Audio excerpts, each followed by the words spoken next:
Всем привет, друзья, здравствуйте.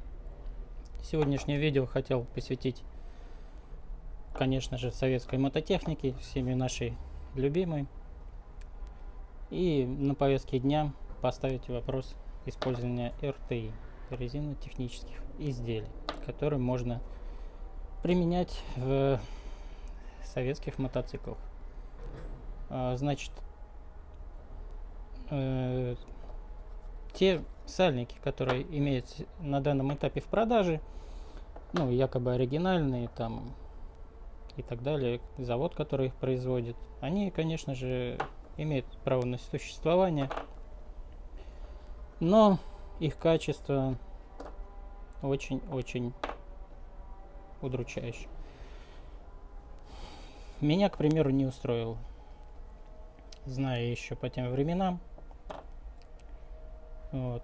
Этот сальник, который вы видите на экране, это был снят из двигателя Юнкера.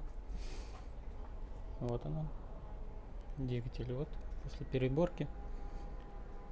Значит, двигатель на них работал, но заводился, скажем, вот на горячую вроде бы неплохо. Стоит какое-то время там, около получаса-часа, и приходится засасывать, подсасывать и так далее. В принципе, скажете, это нормально для Юпитера? Нет, ребят, это не совсем нормально. То есть заводка после простой мотоцикла, она может сопровождаться там утопитель, обогатитель. Вы натянули монетку на руле, там кискартером несколько раз прокачали двигатель, чтобы смесь образовалась в цилиндрах нужного качества, и затем запускать. На этих же сальниках приходится сосать, подсасывать. Все это течет под мотоцикл.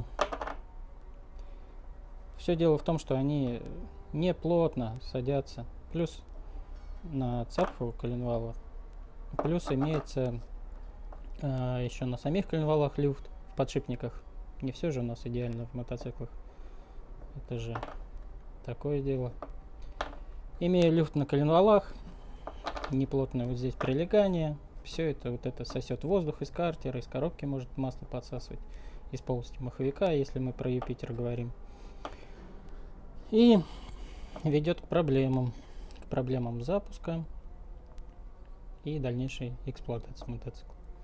Но, конечно, ижевские мотоциклы, они очень, скажите, ненадежные, но они имеют свою особенность, так как эти мотоциклы собирались на военном заводе, они имеют характер, как у автомата Калашникова. Он будет чихать, пердеть, но он будет заводиться, ехать и довезет вас на полусогнутых коленях до места ремонта. Либо с помощью молотка и какой-то матери его можно починить в чистом поле. С помощью черенка лопаты. И он доедет, понимаете? Вот в чем плюс как бы. Да, японцы так даже не будут работать. Но не будем отходить от главной темы, а вернемся к сальникам, значит. Вот есть у меня тут некоторый пакетик с сальниками. Ну вот возьмем любой из них. Где-то в середине лета. Вот есть распакованный. Угу. Так. Вот есть распакованный сальничек.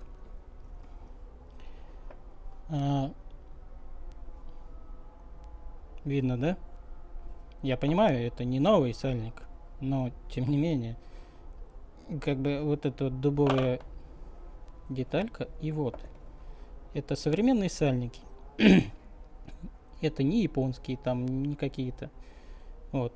NQK SF 1535/7. Конкретный сальник. Но я скажу сразу, они все хорошего качества. То есть любого размера, если взять, неважно. Они все вот такие. Мягенькие, хорошие сальнички. Вот, да, видно. Все это мягенько. Все это хорошо. Садится на вал, обжимается. И мое мнение, что эти сальники лучшего качества в принципе не нужны на Юпитер, это переплата. Вот эти сальники будут соизмеримы, наверное, с работой, с ресурсом работы,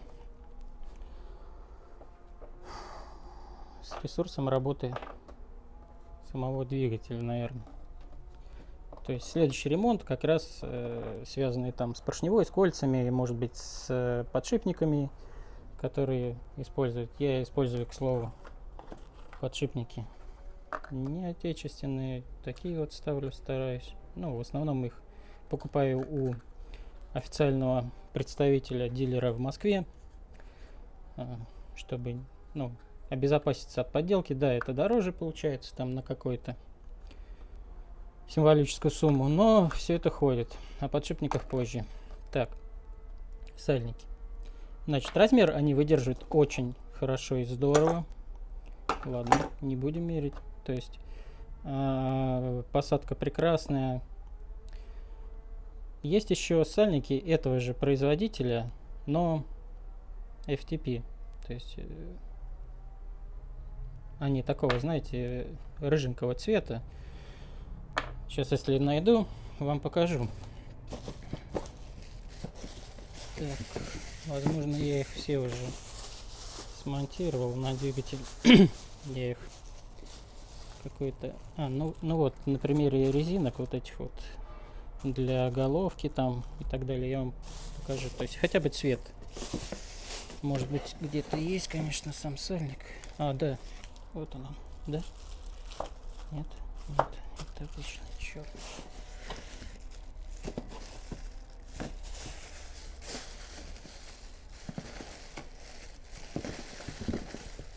Ребят, ну нет у меня сейчас. Я их смонтировал на двигатель. Про запас я их не брал. Не было их в наличии. Не побеспокоился я об этом. Ну ладно, поверьте мне на слово. Значит, вот такого вот цвета.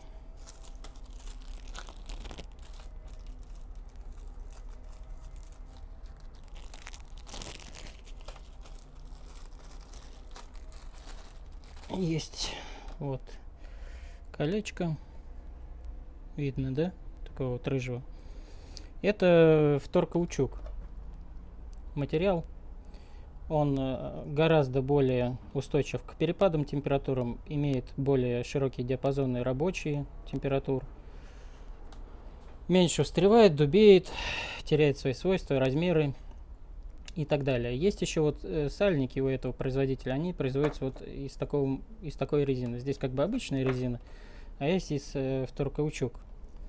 Вот. Вторкаучук применялся в ну и сейчас, то есть на этапе, как он вообще появился. Почему его начали использовать? Потому что, например, в заполярных каких-то округах, когда очень низкие температуры, резина, например, она просто разваливается. Вот. Либо очень высокие температуры, также обычная резина, например, не выдерживает. В космосе, в космической индустрии, конечно, на первых этапах, вот, когда появились, я не помню, в конце 70-х, наверное, в начале 80-х годов, в конце, наверное, 70-х все-таки, вот такая вот замена резины, их, конечно, начали использовать везде. Наверняка вы встречали у сторонних производителей Картека там и так далее, есть вот сальники именно такие вот коричневого цвета. Конечно, их качество будет выше. Если найдете такие нужного размера, я вот нашел, ну вот сейчас не могу, я, по-моему, там все запрессовал их, вот, то я советую их ставить, будет еще лучше. Стоимость их там не особо значительная, то есть там вот такой, например, сальник, он стоит, если поштучно даже покупать, не партиями, там 30 рублей, да, то из вторкаучка будет стоить там 40 рублей или 45. То есть совсем незначительная разница. Но как бы греет душу, что вы сделали все для того, чтобы ваш железный конь не подвел вас. Вот. На этом, думаю, можно закончить видео. Наговорил я так много. Вот. Кому было интересно, ставьте лайки, пальцы вверх. Кому не интересно, пишите, чтобы вы предпочли в данном случае. Ну, либо в комментариях я вам отвечу. Может быть, я в чем-то ошибся. Конструктивную критику я всегда приветствую. Будем обсуждать. В спорах рождается истина.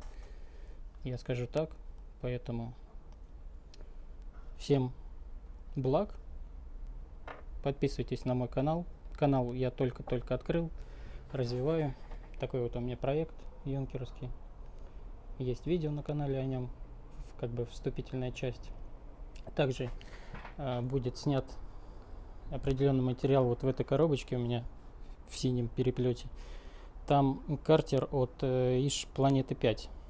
Он подготовлен на отмыт, на ремонт. Там посадка под подшипники просажена, подшипник коренные на коленвалу, будет восстанавливаться. Восстанавливаться будет не мной, у меня нет такого оборудования, станочного парка какого-то. То есть там я вам покажу, как это будет восстанавливаться. В принципе, не очень сложная процедура. Кому нужна будет такая же помощь, может быть, еще какие-то вопросы, пишите, отвечайте, обо всем поговорим.